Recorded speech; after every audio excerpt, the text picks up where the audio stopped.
First വീഡിയോയിൽ അത്തപ്പൂക്കളത്തിൻ്റെ ഐതിഹ്യത്തെക്കുറിച്ചും തുമ്പപ്പൂവിൻ്റെ ഇമ്പോർട്ടൻസിനെ കുറിച്ചുമൊക്കെയാണ് നമ്മൾ സംസാരിച്ചത്.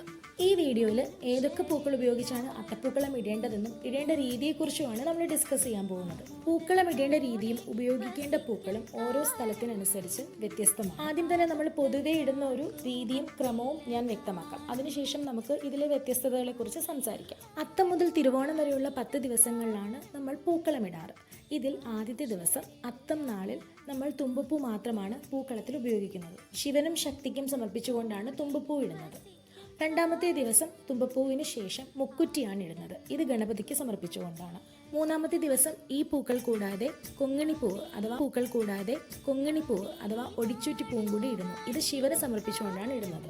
നാലാമത്തെ ദിവസം ഇവ കൂടാതെ മന്ദാരം കൂടി ഇടുന്നു, ബ്രഹ്മാവിന് സമർപ്പിച്ചുകൊണ്ട്.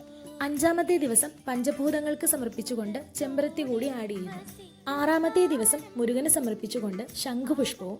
ഏഴാമത്തെ ദിവസം ഹനുമാൻ കിരീടം അഥവാ കൃഷ്ണ കിരീടം ഗുരുവിന് സമർപ്പിച്ചുകൊണ്ടും പൂവിടുന്നു. എട്ടാമത്തെ ദിവസം അഷ്ടദിക്പാലകർക്ക് സമർപ്പിച്ചുകൊണ്ട് തുളസിയും. ഒൻപതാമത്തെ ദിവസം ഇന്ദ്രന് സമർപ്പിച്ചുകൊണ്ട് ചെത്തിപ്പൂവുമാണ് പൂക്കളത്തിൽ ആഡ് ചെയ്യുന്നത്. 10-ാം ദിവസം തിരുവോണ നാളിൽ വിഷ്ണുവിന് സമർപ്പിച്ചുകൊണ്ട് ജമന്തിപ്പൂവ് കൂടി ആഡ് ചെയ്ത് 10 കളമുള്ള പൂക്കളം തീർക്കുന്നു. ചില സ്ഥലങ്ങളിൽ ആദ്യ ദിവസം ഗണപതിക്ക് സമർപ്പിച്ചുകൊണ്ട് മുക്കുറ്റിപ്പൂവാണ് ഇടാറ്. രണ്ടാമത്തെ ദിവസം തുമ്പപ്പൂവും. മറ്റു ചിലയിടങ്ങളിൽ ആദ്യത്തെ ദിവസം തുമ്പയും രണ്ടാമത്തെ ദിവസം തുമ്പയും തുളസിയും അതിനുശേഷം വിശാഖം നാൾ മുതൽ നിറമുള്ള പൂക്കളും ഉപയോഗിച്ച് പൂക്കളം ഇടാറുണ്ട്. അതുപോലെ ചിലയിടങ്ങളിൽ ചോതി നാൾ മുതൽ ചെമ്പരത്തി ഉപയോഗിച്ചു തുടങ്ങുന്നു. അത്തത്തിന് ഇട്ടു തുടങ്ങുന്ന പൂക്കളം ഇടയ്ക്ക് ഏതെങ്കിലും ദിവസം ഇടാൻ പറ്റാതെയായാൽ പിന്നീട് പൂക്കളം ഇട്ടു തുടങ്ങേണ്ടത് മൂലം നാളിൽ മൂലകളുള്ള പൂക്കളമാണ് തീർക്കേണ്ടത്.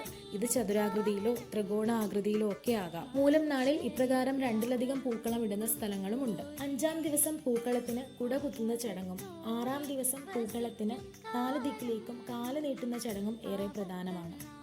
മണ്ണുകൊണ്ടുള്ള തിട്ടയുണ്ടാക്കി ചാണകം മെഴുകുന്നതിനെയാണ് പൂപ്പട എന്ന് പറയുന്നത്. ചാണകം മെഴുകിയ മൺതിട്ടയിൽ അഥവാ പൂപ്പടയിൽ കുറ്റിയടിച്ച് അതിനു മുകളിൽ വാഴപ്പിണ്ടി കുത്തിവെക്കുന്നു. പച്ചയീർക്കിലിൽ ചെമ്പരത്തിയും കോളാമ്പിയും മറ്റു പൂക്കളും കോർത്ത് ഈ വാഴപ്പിണ്ടിക്കുമേൽ കുത്തിവെക്കുന്നു. 5-ാം ദിവസം മുതലാണ് ഇങ്ങനെ ചെയ്യുന്നത്. 5-ാം ദിവസം 1 ഈർക്കിൽ, 6-ാം ദിവസം 2 ഈർക്കിൽ, ഇങ്ങനെ തുടങ്ങുന്നു. പൂക്കളത്തിന്റെ നടുക്കായിട്ടാണ് ഇങ്ങനെ ചെയ്യുന്നത്. ഇതാണ് കുടകുത്തൽ. ചിലയിടങ്ങളിൽ പ്രകൃതിയുടെ വരദാനങ്ങളായ കായ്ക്കനികളും ഇലകളുമൊക്കെ പൂക്കളങ്ങളിൽ ഇടം പിടിച്ചിട്ടുണ്ട്. ഈ ഒരു വീഡിയോയിൽ അത്തപ്പൂക്കളം ഇടാൻ ഉപയോഗിക്കുന്ന പൂക്കളെക്കുറിച്ചാണ് നമ്മൾ ഡിസ്കസ് ചെയ്തത്. അതുപോലെ തന്നെ ഈ ഒരു വീഡിയോയിൽ കാണിച്ചിരിക്കുന്ന പൂക്കളത്തിൽ നമ്മൾ കൃത്യമായ പൂക്കളൊന്നും തന്നെയല്ല ഉപയോഗിച്ചിട്ടുള്ളത്. അറിയാമല്ലോ, ഇപ്പം നമുക്ക് നാട്ടിൻപുറങ്ങളിൽ പോലും ഈ പൂക്കളൊന്നും ലഭ്യമാകാത്തൊരവസ്ഥയാണ്. നെക്സ്റ്റ് വീഡിയോയിൽ അത്തപ്പൂക്കളം ഒരുക്കേണ്ട രീതിയെക്കുറിച്ചും 10 നാളുകളുടെ സവിശേഷതയെക്കുറിച്ചും നമുക്ക് സംസാരിക്കാം.